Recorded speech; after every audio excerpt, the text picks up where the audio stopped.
Mobile math में एक बार फिर सभी का स्वागत। अपन कर रहे हैं प्रश्नावली 8.6 और प्रश्नावली 8.6 का सवाल नंबर 4 करेंगे आज। ठीक है, इसमें क्या सिद्ध करा रहा है अपने को कि स्टीमर की जल धारा के विपरीत दिशा में चलने में उसकी अधिकतम मितव्ययी चाल जो है वो क्या होनी चाहिए, 3/2 x किलोमीटर प्रति घंटा। यानी चाल ऐसी होनी चाहिए जिससे कि स्टीमर को अपन चलाएँ तो उसके अंदर जो खर्चा है, अर्थात जो खर्चा है खर्चा चलाने का वो क्या आना चाहिए, न्यूनतम आना चाहिए। खर्चा क्या आना चाहिए, न्यूनतम। ठीक है, तो ये अपने को इसमें सिद्ध करना है। यानी स्टीमर को किसके साथ, ये नदी एक बार देख लेते हैं अपन। ये नदी है, इसे ये जल की धारा है। ठीक है, ये जल की धारा बह रही है इसमें। अब जो स्टीमर चलाना है ना, स्टीमर वो जल की धारा के विपरीत दिशा में चलाना है। स्टीमर कैसे चलाना है, इसे उल्टा चलाना है, इसके विपरीत ऐसे चलाना है। ये स्टीमर चल रहा है। ठीक है, तो स्टीमर जो है वो चलेगा विपरीत चल रहा है। ठीक है, जल धारा वैसे चल रही है और स्टीमर इसके विपरीत चल रहा है। तो स्टीमर को जल धारा के विपरीत चलाएंगे तो इसका मतलब इसको ज़्यादा वेग लगाना पड़ेगा, यानी इसकी स्पीड क्या करनी पड़ेगी, ज़्यादा करनी पड़ेगी। और जल धारा की स्पीड यहाँ पे क्या दे रखी है अपने को, x किलोमीटर प्रति घंटा। और अपन ने मान लिया कि स्टीमर का जो वेग है वो कितना है, v किलोमीटर प्रति घंटा। यानी स्टीमर का वेग जो है वो जल धारा के वेग से क्या होगा, ज़्यादा होगा। तभी जो स्टीमर है वो जल धारा की विपरीत दिशा में चल पाएगा। और उसमें भी अपने को क्या रखा है कि ऐसा कर रहे हैं तब खर्चा क्या आना चाहिए, न्यूनतम आना चाहिए। किस चाल पे, 3/2 x किलोमीटर प्रति घंटा की चाल से चले, ताकि खर्चा क्या रहे, न्यूनतम। और अधिकतम मितव्ययी होना चाहिए। अधिकतम मितव्ययी का मतलब क्या होता है, खर्चा न्यूनतम होना। यानी एवरेज जो है स्टीमर चलाने की वो क्या होनी चाहिए, अच्छी होनी चाहिए।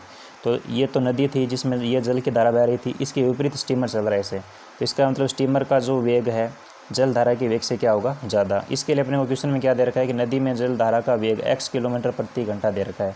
उसके बाद में नदी में स्टीमर के चलाने का 1 घंटे का खर्चा समानुपाती किसके दे रखा था, स्टीमर के वेग के घन के समानुपाती दे रखा था। तो नदी में स्टीमर के चलाने का 1 घंटे का जो खर्चा है, 1 घंटे का खर्चा, 1 घंटे का खर्चा बराबर किसके आ जाएगा, समानुपाती का चिन्ह अपन यहाँ से हटा देते हैं और समानुपाती की जगह अपन कांस्टेंट c लिख देते हैं। और स्टीमर का वेग यहाँ पे क्या मान रखा है अपन ने, v, तो ये आ जाएगा v की घात 3। और c यहाँ पे क्या है, c अचर है। ठीक है, तो ये 1 घंटे का खर्चा आ गया। उसके बाद में स्टीमर की जल धारा की विपरीत दिशा में चाल देखेंगे अपन। स्टीमर की जल धारा के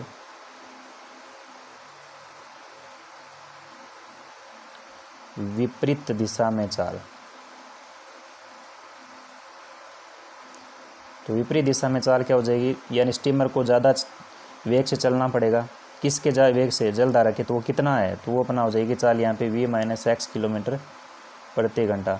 तो विपरीत दिशा में चल रही है तो v - x होगा। अगर एक ही दिशा में चलती है, जैसे जल धारा चल रही है वैसे स्टीमर चलता, तब ये क्या होता है, v + x हो जाता वेग। अब विपरीत दिशा में है तब इसका वेग क्या हो जाएगा, यानी स्टीमर का वेग ज़्यादा होगा किससे, जल धारा के वेग से। तो स्टीमर की जल धारा की विपरीत दिशा में चाल क्या हो जाएगी, यहाँ पे v - x किलोमीटर प्रति घंटा। ठीक है, उसके बाद में अपन मान लेते हैं कि स्टीमर जो है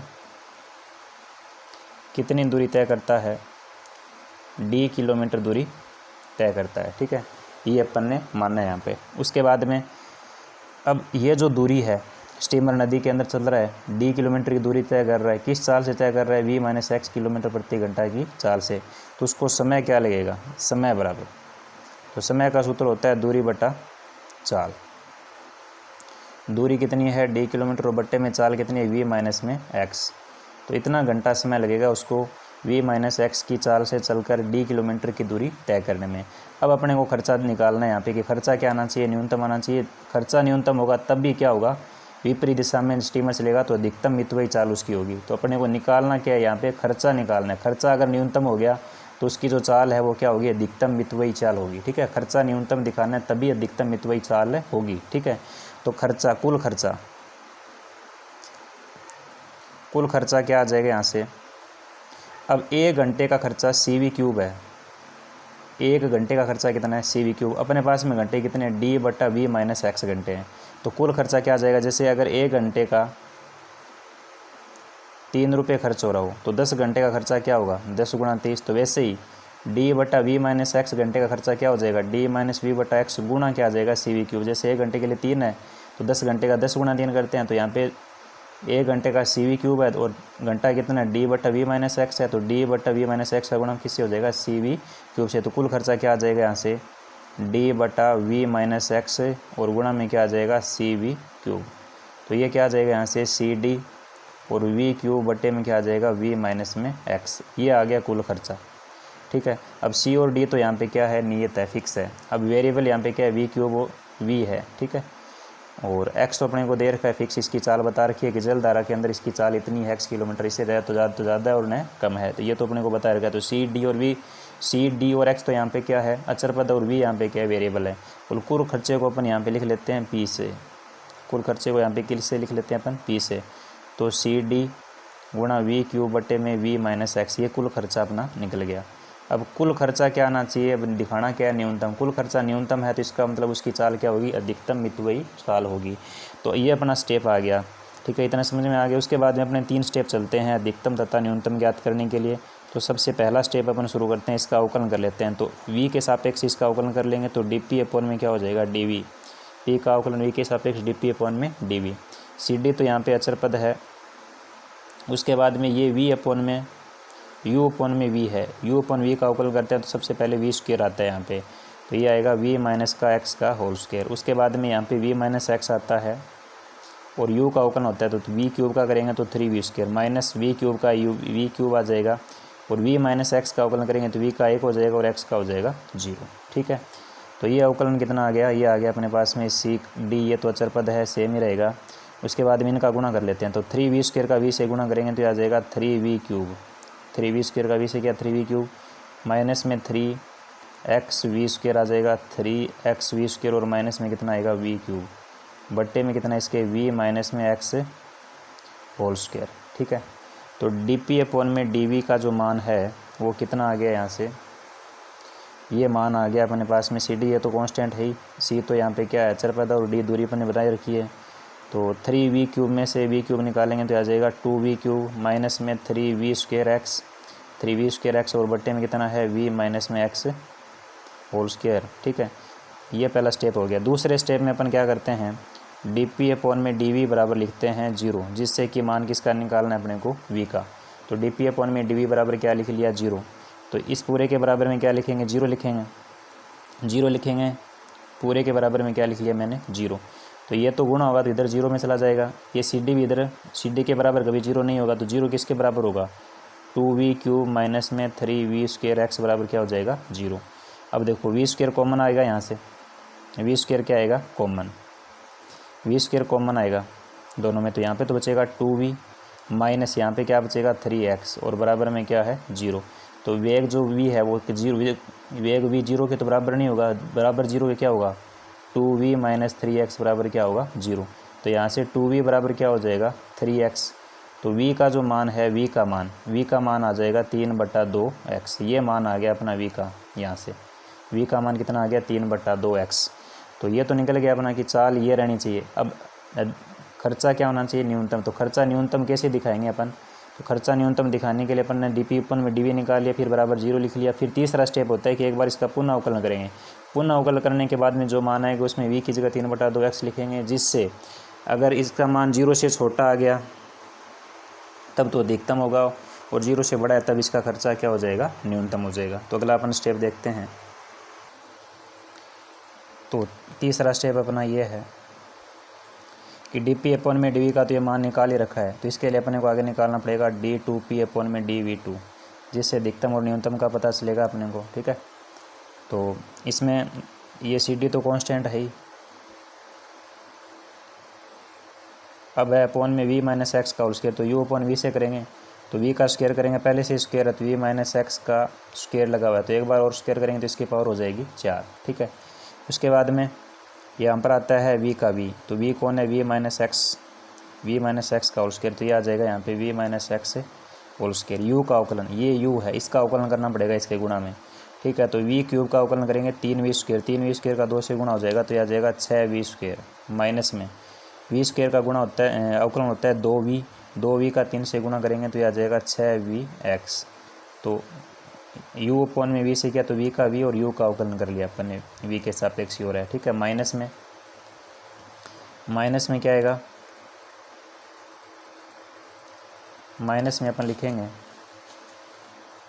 अब की बार यहाँ पे आ जाएगा u और v का होगा अवकलन। u कौन है, 2v cube, 2v cube minus में कितना है 3v square, 2v cube minus में 3v square, 2v cube minus में 3v square, 2v cube minus में 3v स्क्वायर लिख लिया ये वाला, ठीक है। इसी का तो अवकलन कर रहे हैं अपन। तो उसके बाद में v minus x whole square का अवकलन करेंगे, तो v minus x whole square का अवकलन करेंगे तो 2 गुना v माइनस में क्या आ जाएगा x, 2 गुना v माइनस में x और v का अवकलन करेंगे 1 आ जाएगा, ठीक है। तो ये अपन ने d2p अपॉन में dv2 निकाल लिया। अब इसको थोड़ा सा सरल कर लेते हैं, तो d2p अपॉन में dv2 क्या आ जाएगा यहाँ से, ये तो वैल्यू कांस्टेंट है जो कि पड़ी है, जो भी होगा वो आ जाएगा। उसके बाद में v माइनस एक्स का पावर 4 आ जाएगा, ठीक है। अब देखो ये v माइनस एक्स और ये भी v माइनस एक्स है, तो v माइनस एक्स कॉमन आ जाएगा, कॉमन आएगा v माइनस एक्स, तो यहाँ पे क्या बचेगा, v माइनस एक्स बचेगा, यानी पावर 2 थी। अब देखो यहाँ पे क्या बचा, 6v स्क्वायर माइनस में 6vx बच गया, माइनस में यहाँ से क्या बचा, ये है 2v क्यूब और माइनस में 3v स्क्वायर, और v माइनस एक्स अपन ने कॉमन बाहर ले लिया और यहाँ पे बचा हुआ है 2, तो ये और 2 आ जाएगा। अब v माइनस एक्स ये पावर कैंसिल हो जाएगी, तो यहाँ पे पावर बचेगी 3। अब अपन ने v का जो मान निकाला था वो लिख लेते हैं। v का मान क्या निकाला था अभी पीछे क्वेश्चन में, 3/2x, 3/2x पर मान देखेंगे कि प्लस में आएगा या माइनस में आएगा। तो d2p अपॉन में dv2, यानी खर्चा अपने पास में न्यूनतम आना चाहिए, खर्चा न्यूनतम आएगा तभी उसकी चाल क्या होगी, अधिकतम मितव्ययी चाल होगी। तो खर्चा p का जो मान है d2p अपॉन में dv2 का मान क्या आना चाहिए, 0 से बड़ा, 0 से बड़ा होगा तभी खर्चा न्यूनतम होगा। यही अपना उचित तथा निम्नलिखित का रूल है। तो x बराबर v बराबर 3/2x लिख लेते हैं। तो ये तो सी डी है ही, सबसे पहले v की जगह लिखेंगे 3/2x, 3/2x माइनस में x, फिर 6 गुणा 3 या 9 स्क्वायर करेंगे, बट्टे में 2 का स्क्वायर 4 और x स्क्वायर, माइनस में कितना है 6 गुणा v की जगह 3/2x और पहले इसे x लगाओ तो ये हो जाएगा x स्क्वायर, यहाँ पे मान लिख लिया मैंने। आगे माइनस 2 गुणा v क्यूब, 2 गुणा v क्यूब यानी 3 या 9 27 बट्टे 2 का क्यूब 8 और x क्यूब, माइनस में 3 गुणा v स्क्वायर, 3 का स्क्वायर 9 बट्टे 2 का स्क्वायर 4, ये आ गया x स्क्वायर, ठीक है, x का स्क्वायर। और बट्टे में है v माइनस एक्स, v की जगह 3/2 माइनस 3/2x और माइनस में x और पूरे की घात कितनी लगानी है 3। तो इसको अपन सरल कर लेंगे, इसको सरल करना बचा है बस, और अपना क्वेश्चन हो गया लगभग। अब यहाँ पे देखो 2 लघुत्तम आएगा, तो 3x minus 2x, 3x minus 2x करेंगे तो ये बचेगा x/2। उसके बाद में इधर देखते हैं, 2 दूआ 4 और 3 दूआ 6, ये हो गया 27x²/2, ठीक है। और माइनस में 6 तिया 18, 18x²/2, माइनस में 2 चौका 8, तो ये आ गया 27x³ 2 का 2, 27x³ और माइनस 9 का 3 से गुणा करेंगे, 27x³ आगे है और बट्टे में कितना है 4, ठीक है। यहाँ पे 2v³ माइनस 3v के लिए x है, ठीक है, ये भी x है, तो यहाँ पर भी x है, तो ये x³ हो गया यहाँ पे, ठीक है। तो यहाँ पर ये क्या आ जाएगा x³ आएगा। शुरुआत में था 2v³ minus 3v² x, 2v³ minus में 3v² x, ठीक है, तो ये x है यहाँ पे, तो ये x³ हो गया। तो ये 27x³ है बटा 4 और ये भी 27x³ बटा 4, ये प्लस का ये माइनस का ये तो हो गया कैंसिल, और पूरे के बट्टे में क्या बचा अपने पास में 2 लघुत्तम आ जाएगा इसमें, तो 2 लघुत्तम आएगा 3x माइनस 2x, तो x/2 बचेगा, तो x/2 की घात कितनी हो जाएगी 3। तो ये मान क्या आ जाएगा d2p अपॉन में dv2 का मान आ जाएगा cd का cd। उसके बाद में देखो ये वाला तो कैंसिल हो गया, अब ये बचा है अपने पास में, ठीक है। तो x/2 गुणा 27 में से 18 निकालेंगे तो ये बचेगा 9, ये x² तो x² है ही और बट्टे में दोनों के है 2, तो ये 9x²/2 बच गया। और पूरे के बट्टे में कितना है, x का क्यूब करेंगे तो x³ और 2 का क्यूब करेंगे तो 8 आ जाएगा, ठीक है। तो ये मान क्या आ जाएगा अपने पास में cd गुणा x/2 गुणा 9x²/2 गुणा x³/8 है, तो ये 8 बट्टा क्या हो जाएगा x³ यानी बट्टे में है तो 8 ऊपर चला जाएगा, ठीक है।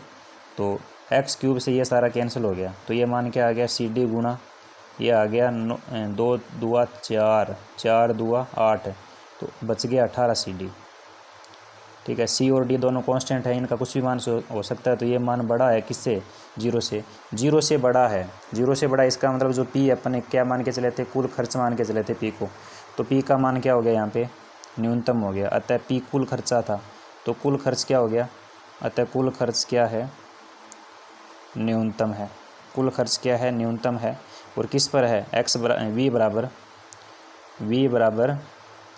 3/2 एक्स पर। कुल खर्च न्यूनतम है v बराबर 3/2 एक्स पर। तो इसका मतलब क्या होगा, इसका मतलब यही होगा कि जो स्टीमर है, इससे सिद्ध हो जाएगा कि स्टीमर जो है उसकी जलधारा की विपरीत दिशा में चलने पर उसकी अधिकतम मितव्ययी चाल क्या होगी, 3/2 एक्स किलोमीटर प्रति घंटा होगी, जो कि निकाली है अपन ने 3/2 एक्स किलोमीटर पर। यानी इसके ऊपर खर्चा इसका न्यूनतम आया है। न्यूनतम खर्च किस साल पर आया है, v बराबर 3/2 एक्स साल पर।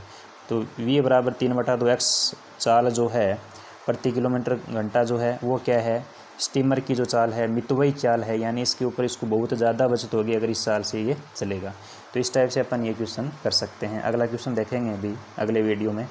तो तब तक के लिए आप इस वीडियो को लाइक करें, शेयर करें, ज़्यादा से ज़्यादा शेयर करना है अपने के दोस्तों के साथ, और चैनल को सब्सक्राइब भी कर लेना है। धन्यवाद।